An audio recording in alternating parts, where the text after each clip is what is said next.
Bonjour à tous et bienvenue dans ces jeudis de l'économie Radio Rythme Bleu. On le sait, l'État s'est engagé à soutenir l'économie calédonienne et les collectivités publiques face à la crise générée par les émeutes. Plusieurs dispositifs ont déjà été déployés. Nous allons y revenir avec nos trois invités. Le secrétaire général du Haut-Commissariat Stanislas Alfonsi, Philippe Launay qui est membre de la commission reconstruction mise en place par le président de la République lors de son séjour en Calédonie et Yann Caron, le directeur de l'IOM. Bonjour à tous les trois. Bonjour. Bonjour Jean-François. Et merci d'avoir accepté notre invitation pour cette émission. On va essayer de détailler tout ce qui est déjà mis en place par l'État. Alors, on est obligé, Stanislas Alfonsi, peut-être de commencer par cette annonce qui est arrivée cette nuit en provenance de Bercy, puisque c'est en quelque sorte la phase 2 de la fameuse aide de la solidarité nationale qui avait été déjà déclenchée fin mai.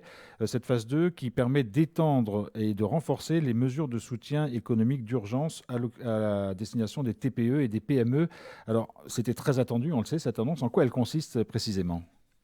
Effectivement, Jean-François, bonjour à vous, bonjour à toutes et tous. Cette communication consiste en fait en une extension d'un dispositif qui a été décidé très tôt, mis en œuvre très tôt par la Direction générale des finances publiques, donc par le ministère de l'économie et des finances, par Bercy. Dispositif mis en place dès le début du mois de juin et qui visait un panel d'entreprises constitué principalement de TPE et des PME au travers d'un fonds de soutien pour lequel plusieurs milliers de demandes ont été adressées. Environ 6 000 demandes ont été adressées et environ 3 000 demandes à ce jour ont été traitées ou sont en cours d'instruction. Plusieurs millions d'euros sont déjà décaissés sur ce premier dispositif qui vise les TPE et les PME. En plus de ce dispositif, et pour s'adresser à un panel le plus large possible du monde économique, au plus d'entreprises possible, de façon à ne pas avoir de trou dans la raquette, il a été décidé du côté de l'État de créer un dispositif complémentaire avec des décrets qui ont été publiés ce week-end. Je rends hommage en cela à l'administration de nos collègues du ministère de l'économie et des finances qui ont travaillé véritablement en un temps record et qui s'investissent sans compter pour venir en aide au territoire. Et donc ce dispositif-là, il vise à toucher des entreprises de plus grande taille que les TPE-PME, à s'adresser également aux patentés et à d'autres entreprises qui éventuellement ne remplissent pas des critères qui peuvent exister par ailleurs. Une commission d'instruction particulière est mise en place au niveau national, de façon à traiter ces demandes supplémentaires. Et une commission de préinstruction est créée ici sur le territoire. Alors, c'est ce qu'on appelle un peu la phase 2, puisqu'on sait que les premières mesures ont été annoncées dans l'urgence. Là, elles s'affinent finalement. Elles répondent aussi peut-être au plus près aux besoins des entreprises calédoniennes. Il y a deux aspects, vous l'avez dit, dans ce qui a été annoncé par Bercy et ce qui a été pris par décret. La première, c'est des entreprises qui peut-être ont été totalement détruites, qui ont des besoins particuliers, qui ne rentraient pas dans les premiers critères d'aide et qui, cette fois-ci, vont pouvoir avoir des aides dimensionnées et peut-être aussi des sommes correspondantes plus importantes. Absolument. Le premier dispositif, le premier étage de ce dispositif visait les TPE et PME et des entreprises plus importantes avec des chiffres d'affaires plus élevés que les entreprises préalablement visées. Doivent être traitées également. Et donc, on peut aller sur des aides beaucoup plus substantielles puisqu'on a pour l'instant un plafond qui est défini à hauteur de 500 000 euros, ce qui représente une somme considérable. 60 millions de francs. Voilà, 60 millions de francs pacifiques. Ce sont des aides qui sont substantielles et qui visent évidemment à permettre aux entreprises qui n'entraient pas dans les premiers critères, et bien cette fois-ci d'y rentrer. Alors, il y aura une instruction des dossiers. Est-ce que ça va être aussi, parce qu'il y a un souci de rapidité, on se souvient par exemple que lors des premières déclarations, c'était simplement du déclaratif qu'il fallait faire, il n'y avait pas forcément de contrôle. Est-ce que là, les choses vont prendre un peu plus de temps parce qu'on rentre dans des sommes plus importantes et sur des entreprises plus touchées ? Absolument. Le fait que ce soit un système qui fonctionne sur du déclaratif n'empêche pas qu'il y ait des contrôles. Mais les contrôles se font à ce moment-là a posteriori. Et évidemment, l'a priori est plutôt un a priori de confiance par rapport aux déclarants. Là, en l'occurrence, étant donné que les sommes sont plus importantes et que l'ensemble des critères vient être complété ou doit être examiné de manière plus nuancée, plus fine, et bien à ce moment-là, il y a une commission d'instruction qui se prononce au cas par cas. Alors Philippe Launay, est-ce que ces aides font partie typiquement de la commission de reconstruction qui a été mise en place sur le territoire ? Est-ce que c'est par vous que transitent ces dossiers ? Comment les entreprises doivent faire ? Oui, la mission reconstruction, donc, comme vous l'avez dit, créée suite à la visite du président de la République en Nouvelle-Calédonie, Sous la houlette d'Anthony Requin, elle intervient à la fois dans cette phase dans laquelle nous sommes encore malheureusement d'urgence, et évidemment elle a un regard sur la reconstruction et sur les aides de plus long terme qu'il faudra apporter au territoire. Les dispositifs se mettent en place. Il y a donc déjà, comme le disait le secrétaire général, des fonds qui sont arrivés sur le territoire, et ça va continuer. Le dispositif d'aide aux entreprises dont on parlait à l'instant, donc du Fonds de solidarité, il est directement financé par le budget de l'État, et il est en réalité accessible par une interface en ligne, et celle pour notamment donc les patentés. Cette deuxième version du Fonds de solidarité sera en ligne ce jeudi, et donc accessible aux différentes entreprises, et notamment pour les patentés qui avaient déjà fait des dossiers pour la première version du dispositif.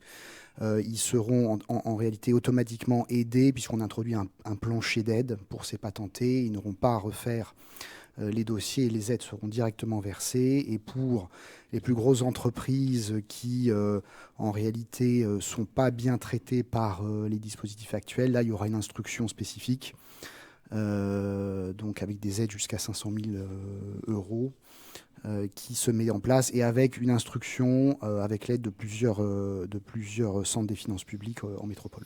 Alors, Stanislas Alfonsi, vous l'avez dit, sur le premier volant de ce fonds de solidarité, il y a eu 6 000 demandes, 3 000 sont déjà traitées. Là, il va y avoir donc d'autres demandes. Ça veut dire qu'il n'y a pas de somme allouée spécifiquement à ce fonds de solidarité, mais qu'il dépendra véritablement du besoin des entreprises calédoniennes ? En effet, il n'y a pas à ce stade, en tout cas, de plafond de l'aide globale. Des évaluations sont en cours pour voir ce que cela pourrait représenter à l'arrivée. Nous sommes sur une fourchette qui, pour l'instant, est évaluée, mais qui demandera à être confirmée ensuite, de montants d'aide alloués par l'État qui vont se situer entre 2,5 milliards probablement et 5 milliards de francs Pacifiques, entre 20 et 40 millions d'euros. Alors ça, c'est une partie, je vais presque jusqu'à dire une partie minoritaire de l'aide complète apportée par l'État au territoire. Si vous le permettez, je voudrais juste prendre un instant pour revenir sur ces aides, parce qu'au global, cela correspond à des sommes qui sont beaucoup plus élevées, qui avoisinent aujourd'hui les 30 milliards de francs Pacifiques, environ 250 millions d'euros.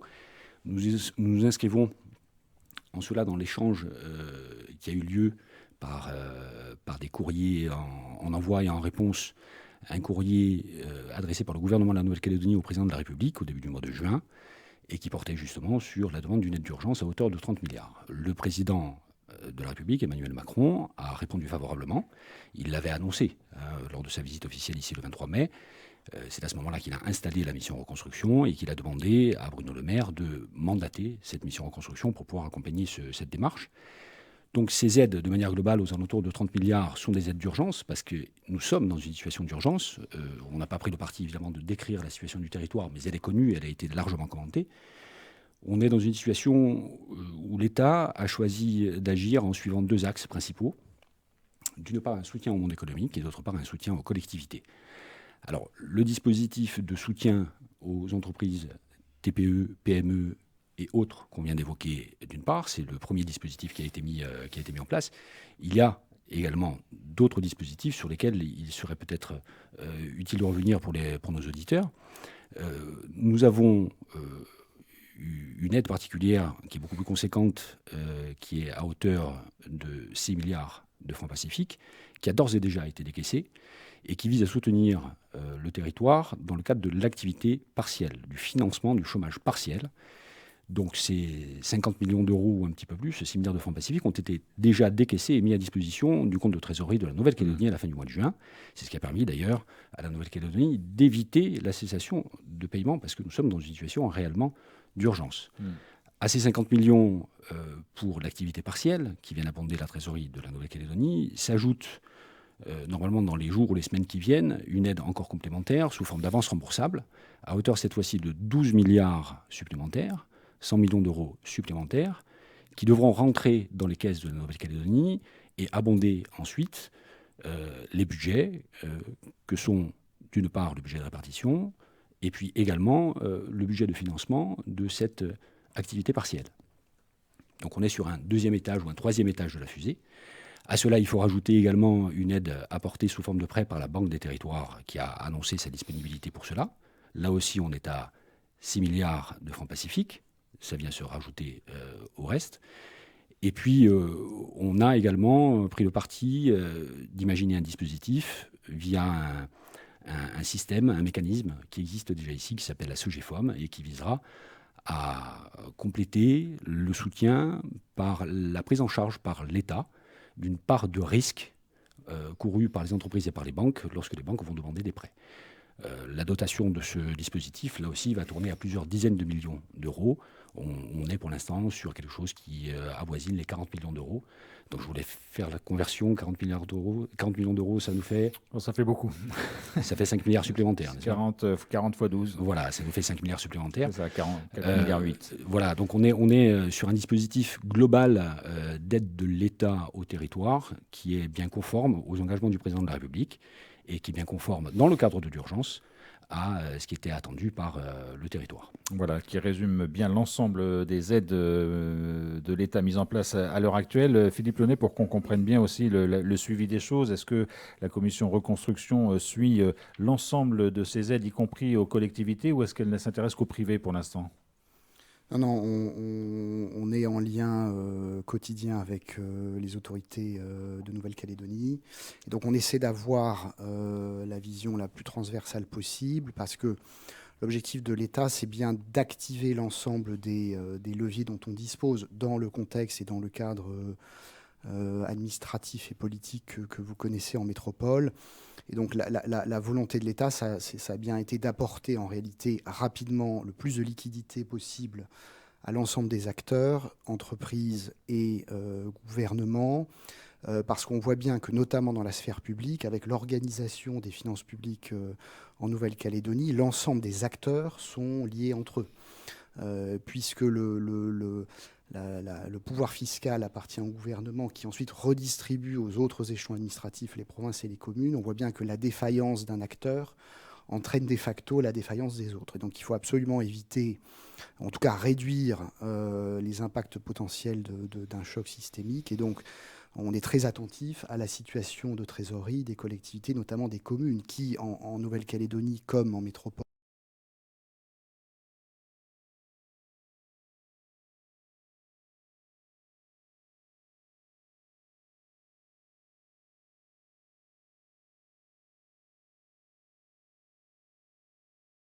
Voilà, et puis on rappelle que cette inquiétude sur le fonctionnement des collectivités a été évoquée ce matin au Congrès, parce qu'on sait qu'il y a, vous l'avez rappelé, des pertes de recettes fiscales et qu'il y a des grosses inquiétudes pour des collectivités qui n'ont quasiment plus de visibilité. C'est juillet ou août pour certaines, donc le but aussi, Stanislas Alfonsi, c'est de leur apporter un peu de visibilité pour permettre d'envisager les choses plus sereinement dans les mois qui viennent. Absolument. On est dans une situation d'urgence, on est dans une situation politique qui n'est pas simple au plan national. La dissolution est venue évidemment modifier le paysage tel qu'il était connu juste avant, précédemment, mais la Nouvelle-Calédonie était déjà dans une situation de crise très aiguë à la suite des émeutes. Et d'autres discussions auront probablement lieu. L'aide que nous évoquons aujourd'hui, les 30 milliards en question, ce sont des aides d'urgence qui ne sont pas conditionnées, autrement que par des conditions d'ordre technique. L'adoption, par exemple, d'un budget supplémentaire par la Nouvelle-Calédonie présentant un profil sincère est quelque chose qui est indispensable. Il sera étudié en commission demain. Alors. Absolument, étudié en commission demain et normalement qui doit passer en examen en séance plénière, en séance publique le 16, mardi prochain. Donc il est véritablement indispensable que ce budget supplémentaire soit adopté. Je vous le dis très clairement, nous n'avons pas de plan B. C'est-à-dire qu'on ne peut pas se permettre le luxe d'un atermoiement. Sinon, c'est le mur à la fin de ce mois-ci. Le mur que nous avons évité le mois dernier, qu'on va s'efforcer d'éviter ce mois-ci et d'éviter le mois prochain, eh bien on l'évite parce qu'il y a justement cette aide et cette construction globale d'une solution, certes d'urgence, mais qui ne présage en rien de ce que seront les discussions à venir lorsque éventuellement une loi de finances rectificative ou la loi de finances initiale au niveau national pourrait être discutée. Le message est passé. Alors on va parler aussi un petit peu du rôle des banques dans ce soutien à l'économie en général. Yann Caron, Stanislas Alfonsi l'a rappelé, il y a eu un prêt de la Banque des Territoires qui a été accordé. Peut-être que expliquer ce qu'est la Banque des Territoires, ce qu'elle représente et quel est son rôle, parce qu'on n'en entend pas parler très très souvent. Là, c'est plus un domaine État. Je ne vais pas botter en touche la question, mais c'est quelque chose qui s'est discuté directement entre l'État et la Banque des Territoires. Donc il me paraît préférable que... Alors, Stanislas Alfonsi intervienne. Que la bonne personne réponde à la bonne question. Voilà. Mais très volontiers. Effectivement, la Banque des Territoires, c'est une banque parapublique qui a été sollicitée au niveau central pour contribuer à la construction de cette aide. Évidemment, elle a répondu présent. Comme l'État répond présent, l'État est aux côtés du territoire et mobilise tous les outils qu'il peut avoir à sa disposition pour ce faire. Donc la Banque des Territoires, c'est un instrument important de la coopération entre l'État et les collectivités territoriales. Et là, il était bien naturel qu'à un moment donné, on se tourne vers cette banque qui n'a manifesté aucune difficulté, loin de là, parce qu'elle est consciente d'être investie d'une mission de service public qui, en l'occurrence, doit être mobilisée impérativement. Alors là, je m'adresse au directeur de l'IOM pour des questions qui vont le concerner directement, Yann Caron, parce que voilà, vous apportez aussi, vous, IOM, un soutien aux banques calédoniennes par plusieurs dispositifs qu'on peut peut-être rappeler parce qu'ils sont importants. Oui, tout à fait. Je voudrais peut-être rappeler d'abord que cette crise est tout à fait atypique, à la fois par son ampleur. Elle s'intègre aussi, elle fait suite à une succession de crises. Il faut rappeler qu'on avait déjà une économie au ralenti, à la peine, qu'on a la crise du nickel qui fragilise aussi les entreprises, qu'on a eu bien sûr la crise Covid qui les a aussi fragilisées. Tout ça pour dire, et c'est important dans la compréhension de ce contexte, que beaucoup d'entreprises ont abordé cette crise. Avant la crise, c'était déjà la crise, comme certains l'ont déjà dit, et donc beaucoup étaient fragiles. Dans ce contexte, l'accompagnement des banques est très important en prenant en compte une séquence de temps. Le premier point, qui a eu beaucoup d'arrêts d'activité pendant une durée longue, qui a aussi énormément de destruction et puis qui a énormément de perturbations d'activité, ce qui fait que beaucoup d'entreprises sont rentrées dans une phase de très grande incertitude avec très peu de visibilité. Face à cela, elles ont un premier besoin qui est immédiat. C'est la trésorerie. Voilà, c'est la trésorerie. Je crois que tout ce qui vient d'être présenté l'a bien fait comprendre. Pour résoudre les problèmes de trésorerie qui sont immédiats, comment fait-on? Déjà, on diffère des échéances. Donc là, il n'y a pas que les banques, mais les banques jouent un rôle très important. C'est donc des mesures très larges qui sont accordées au cas par cas par les banques. Donc c'est un travail considérable qu'elles font actuellement en lien direct avec leurs clients, qu'il s'agisse des entreprises, des TPE, des patentés et également d'un certain nombre de particuliers, pour différer des échéances, souvent en général sur 3 mois, parfois sur 6 mois, ça dépend des besoins. Et ça, c'est quelque chose d'extrêmement important. Pour donner un ordre de grandeur, là aussi, c'est plusieurs milliers, je crois, de l'ordre de 4 à 5 000 décisions qui ont déjà été prises de différer de cette nature. Ça porte sur un nombre de milliards qui est considérable, et donc ça permet d'alléger la charge immédiate.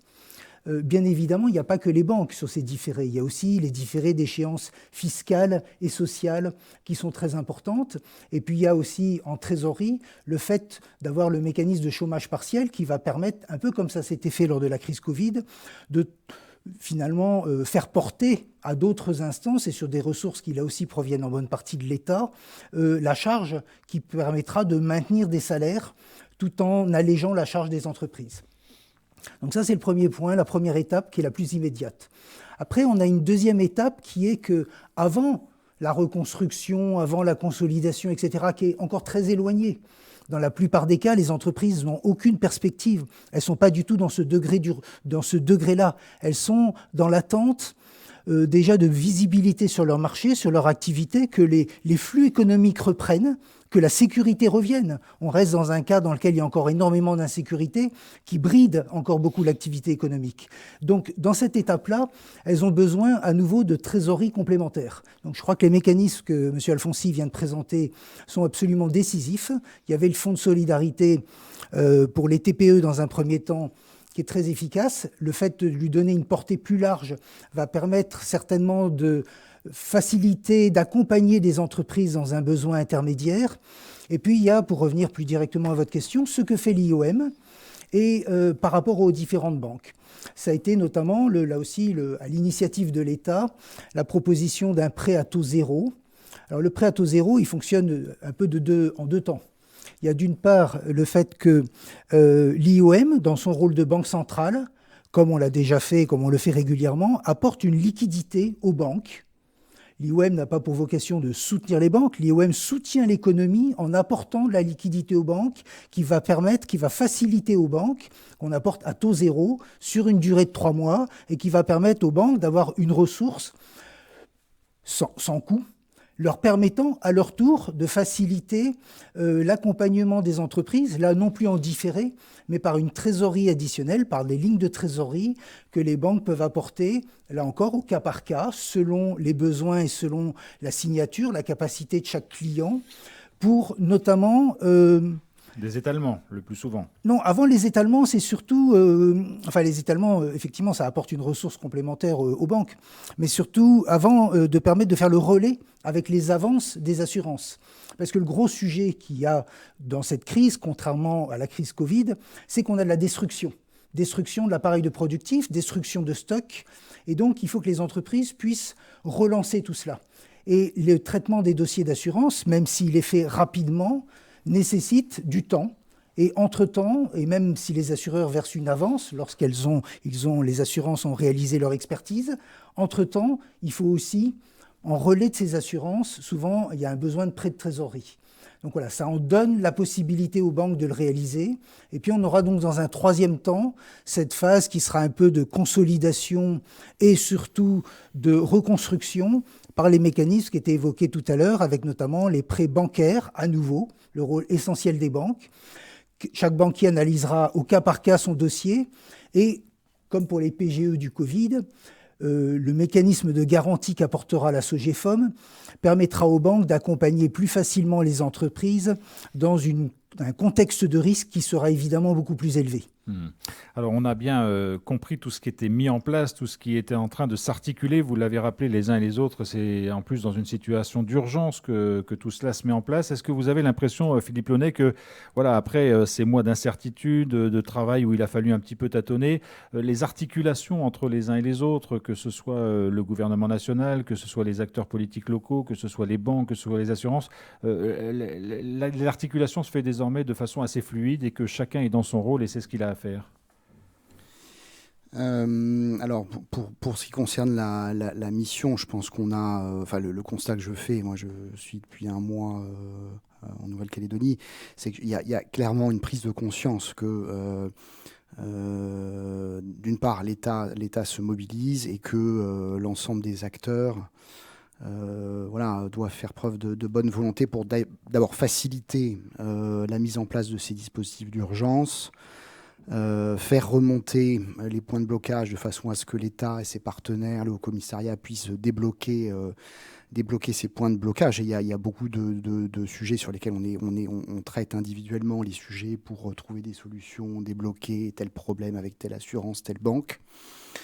Et aussi une prise de conscience qu'il faut commencer évidemment à discuter de la reconstruction, réfléchir à l'avenir, se projeter et redonner une perspective à l'ensemble des acteurs, j'allais dire de l'espoir, mais en fait c'est indispensable et en tout cas nous à la mission reconstruction et l'État plus globalement, on a évidemment en tête des phases qu'on a connues, le Covid, qui par certains aspects ressemblent à la crise qu'on traverse, mais on a connu en Europe des crises tout à fait majeures, je pense au cas grec, et où on se rend compte qu'il faut parfois une génération pour se remettre debout. Et donc ce qu'on essaie de faire en sorte, c'est d'éviter, en tout cas en termes économiques, un appauvrissement du territoire qui poserait des difficultés ensuite sur moyen terme. Donc il y a une phase d'urgence et un début de discussion sur effectivement les sujets de moyen terme et de reconstruction qui font aussi partie de notre mandat sous la houlette du haut-commissaire. Et c'est donc tout ça qu'il faut arriver à mener de front désormais, Stanislas Alfonsi, les aides d'urgence et effectivement les perspectives de reconstruction et les moyens d'y parvenir, parce que c'est aussi ce qui va préoccuper très très vite le tissu économique une fois que la phase de crise aiguë sera passée. Absolument. On est toujours dans la phase d'urgence. Notre but, c'est de faire en sorte que les collectivités ne s'effondrent pas, que les entreprises qui peuvent être sauvées le soient, que leurs salariés, que les Calédoniens ne perdent pas leur emploi et ne perdent pas leur rémunération, et que l'on puisse faire face à cette situation de crise sans qu'il y ait une casse sociale dévastatrice, encore pire que celle que l'on constate de manière très concrète. Au-delà de cette phase d'urgence, et cela reviendra évidemment aux acteurs calédoniens au premier chef, il y aura une indispensable interrogation, une indispensable réflexion à mener sur les évolutions à apporter à ce système économique calédonien. Ça a été rappelé tout à l'heure, qui était déjà très largement en crise, avec des objets lourds, en très grande difficulté. Je pense à la CAFAT, je pense au RUAM, je pense à Enercal, je pense à la CLR, et puis on pourrait multiplier les exemples.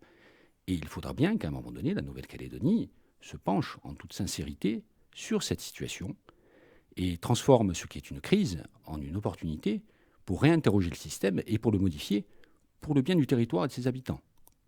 L'État sera en accompagnement, évidemment. L'État n'a jamais manqué en Nouvelle-Calédonie. Il a toujours été présent, il répond présent aujourd'hui encore. L'État, néanmoins, ne se substituera pas aux acteurs calédoniens pour réfléchir, pour créer et pour mettre en œuvre des réformes qui sont indispensables. L'État accompagnera, bien entendu. Merci beaucoup à tous les trois d'être venus sur ce plateau pour nous expliquer l'action de l'État et le soutien qu'il apporte à l'économie calédonienne dans ces temps difficiles, en comprenant bien qu'il y a aussi des messages qui se posent pour la suite et qui devront être tranchés au niveau des acteurs locaux. Merci en tout cas à tous les trois pour vos explications.